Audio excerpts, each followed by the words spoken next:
Welcome to the Kingdom Hairstylist podcast. This is your host, Billie Jean.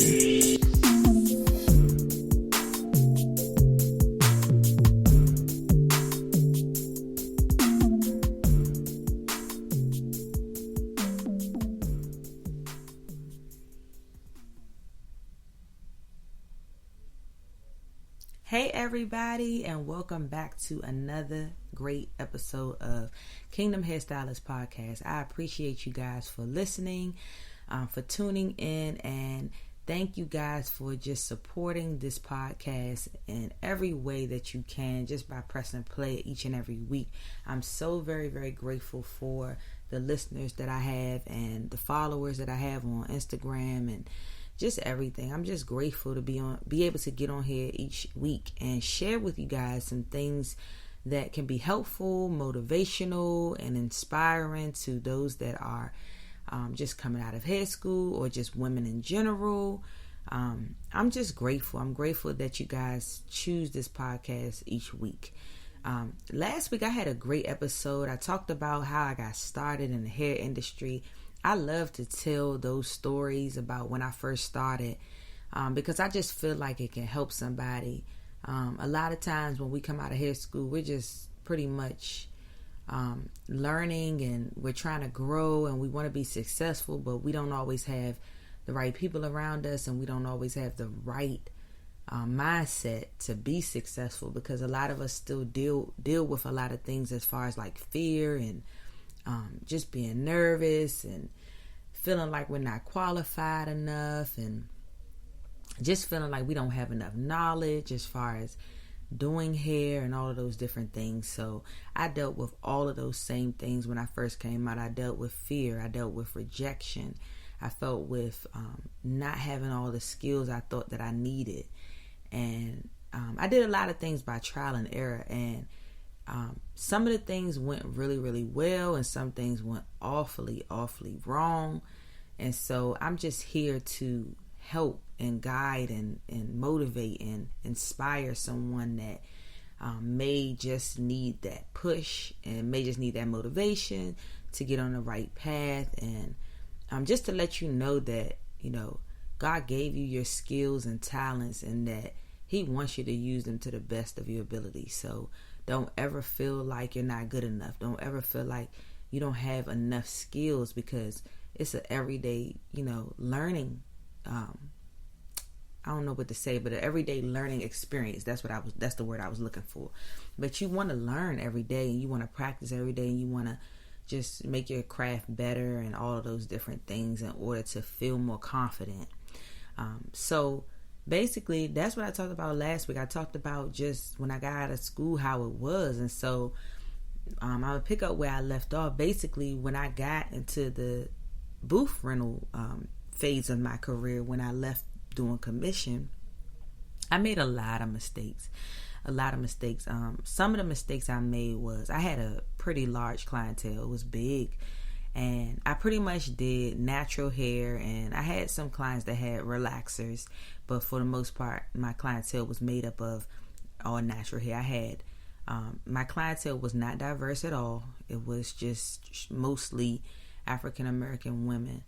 And I had very bad habits of, I basically started to do things just the wrong way. Like, I started not to care about people's time. Like, I was overworked and just burnt out because I had such a big clientele that I was like, well, if I'm late, I'm late. Or if they, don't want to be here, then they can just leave because I'm tired and I'm just, trying to get as many people in as I can, but I'm only one person. And I just had a lot of bad habits. Like, I would come to work late sometimes, or sometimes I forget to even write people down in the book. And so I would forget them and not show up for them. And then they would call, and then I had to rush to get there, and I had to lie to say I was around the corner or something like that.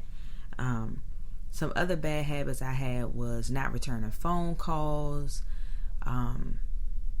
partying. That was one of my biggest challenges. I was around 21, 22, so I was still fairly young. And I wanted to just party. That was my thing. I went out on Friday night and used to have to be at the shop at 6 a.m. on Saturday, sometimes I wouldn't even go to sleep. So I would come in there just, of course I'd take a shower and stuff, but I still smelled like last night with liquor all over my breath and just not really taking my career seriously and taking people for granted and taking their time for granted and just acting like I was going to have this clientele forever and like there's not 1,000 other stylists around the corner. So I had a lot of things I had to change and get better at. And so time management was one of my worst things. And also just the attitude of, oh well, and that was like a horrible attitude to have. And I would hear women complain about other stylists who would do things like that. And I would say to myself, that that's wrong, that they shouldn't do that. Or sometimes I would even engage in gossip with my clients and, talk about other stylists and say, yeah, that was wrong. Meanwhile, I'm doing the same things. So I had to learn a lot. So those were some of the main things that I did not have together when I first became a booth rental stylist, because I didn't have nobody, no boss. There was no one holding me accountable except for my clients as to, showing up on time and making sure that I'm properly prepared for the clients that day, and just making sure that I'm doing everything to the best of my ability and also pleasing the client and caring about the client's time and all of that.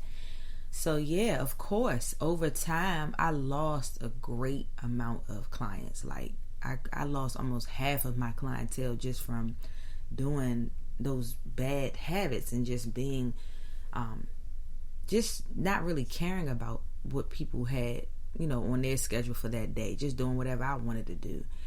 And it just wasn't right. So that was the biggest lesson that I learned early on in the beginning, is that you can't take people for granted. You can't take their time for granted. You have to care about people. These people are spending their money with you and they support you and they are here to get their hair done, and that's it. They don't have time for a lot of excuses as to why you're late, why you're not here, or any of that. They want their hair done, and that's it. So that was one of the major mistakes. And another thing I learned was about money management. I made a lot of mistakes with my money. I would take my money, I would get a lot of cash, because back then, I don't know, for some reason people really weren't using cards. We were pretty much just taking cash, I remember.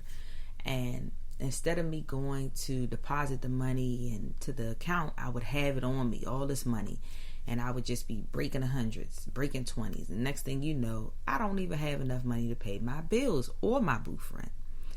So money management was very, very hard for me as a young stylist. So those are the two major mistakes that I remember making very early on. And so as a result of those things, I had to go get a job. Okay, because I did not have enough money to pay all of my bills. I'm out here partying, living life, just doing what I want to do, not necessarily thinking about the bills that I have, just out here living for today and not thinking about nothing about tomorrow. And so I ended up getting a job. And I remember always complaining, saying, I'm not making enough money. But I never took the time to look at myself to say, well, you're making the money, you're just spending the money. I just kept trying to get more money. And all of this stuff that I'm talking about is before I had this close relationship with God, before I made him the CEO of my business. I was just reckless. I was just out here doing whatever I thought I wanted to do when I wanted to do it. So I I had to get a job. I got a job as a counselor, or not necessarily a counselor, but I guess that's what they called us when we worked at a group home. And I would work there from like 3 p.m. to 11 p.m. after I would get off from the shop.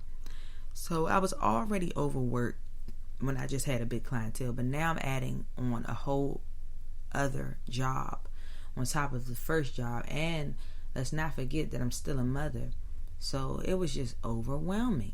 And so I did that for a few months, maybe like 3 months, and then I just couldn't take it anymore. It just became overwhelming. I was so exhausted. I was never getting any rest. It felt like every day was the same day because it was the same thing over and over and over again. And then now I'm like wanting to cancel my clients during the day because I'm so tired and got to be prepared for the evening. And I just said to myself, you know what? This is not the way that I want this to go. I want my career to thrive in the hair industry. I'm not trying to be a counselor like that's. So basically I was spreading all of my eggs and not keeping them in one basket, but it was like that wasn't the goal that I had set out for myself. So I was getting off track, just simply trying to get more money and not thinking about my body and about how tired I'm gonna be, and just overworked and just underpaid even still, because once I got the money from the job, now I gotta pay for the booth rent because I'm not really making that much money at the shop. So it was like I was basically grinding, but I was grinding for the wrong reasons and grinding in the wrong direction. So basically I felt like I was hustling backwards. I was making money at the second job, but basically not really making the money because now I got to still pay my booth rent. And it was overwhelming. I'm not going to lie. It was over the top and overwhelming. And even back then, when I remember that time in my life, I remember God's call on my life. I remember him tugging on me and just Holy Spirit saying to me, like, just let me in. I'm trying to help you. I'm trying. You keep complaining. I hear you. You're praying and I hear you, but you're not letting me in. It's like I would pray and then go do whatever I wanted to do. I never waited to hear from God, and I just partied so much that I didn't really take the time to sit around and listen for what God had to say. So that was like a very rough time in my life. And even now today, when I see other young stylists that party and come to work or don't come to work or late or whatever, I always chuckle to myself, and I just remember me being in that same space. So I'm never judgmental of them.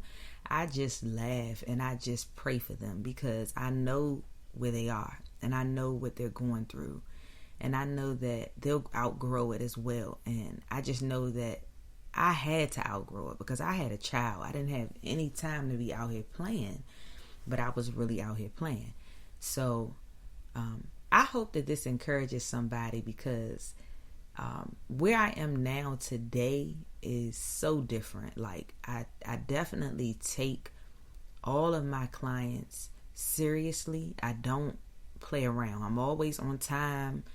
I'm early for work now. I don't come to work late. I had to rebuild my clientele over and over and over again, at least 3 times, because I'll tell you about some other things that happen in my industry, in my time and being in the industry on the next episode.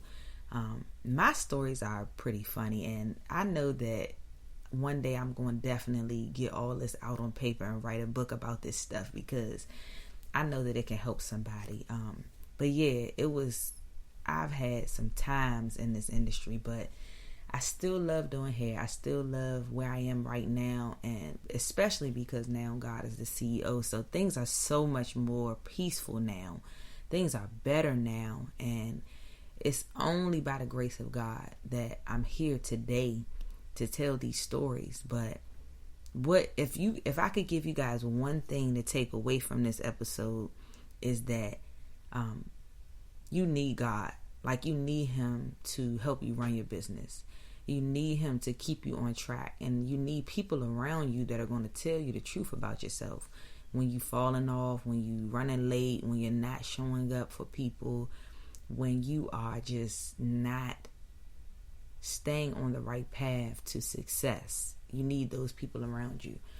And that's what I want you to learn from this episode, is just basically that you have to allow God to be the CEO. He has to be the chief executive officer of your business. He has to help you run it, because that's the only way that it's going to be successful. And a lot of times you can't do things in your own strength.